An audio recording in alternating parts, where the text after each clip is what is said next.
বিশ্বাস আমাদের দলের অ্যাক্টিং চেয়ারম্যান জনাব তারেক রহমানের বলিষ্ঠ নেতৃত্বে দেশ সমৃদ্ধির পথে এগিয়ে যাবে। দেশের স্কুল কলেজ রাস্তাঘাট অফিস মাদ্রাসা হাসপাতাল সমস্ত কিছু অবকাঠামোগুলো উনি নিজ হাতে ঠিক করবেন।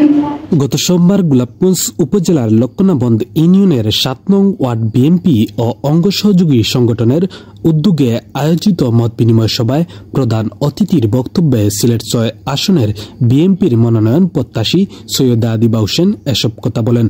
মত বিনিময় সভায় উপস্থিত ছিলেন লক্ষ্ণাবন্দ ইউনিয়ন যুবদলের সাবেক সাধারণ সম্পাদক মোহাম্মদ শরফুদ্দিন, প্রবাসী অনলাইন যুবদলের সহসভাপতি বাবলু আহমদ, ৭ নং ওয়ার্ড বিএনপির সভাপতি আব্দুল মতিন, সহসভাপতি আফাজউদ্দিন, সাধারণ সম্পাদক মোসব্বির আলী, সহসাধারণ সম্পাদক মাইনুদ্দিন, ৮ নং যুবদলের সাবেক সভাপতি মঞ্জুর আহমদ, ইউনিয়ন জাসাসের সভাপতি ফজলু আহমদ, ইউনিয়ন যুবদল নেতা সালাউদ্দিন সহ আরো অনেকেই।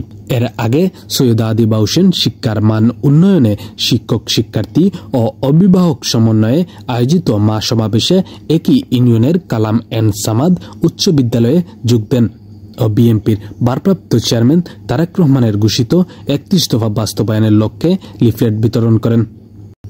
শামিল হোসেন, জি ভয়েস 24।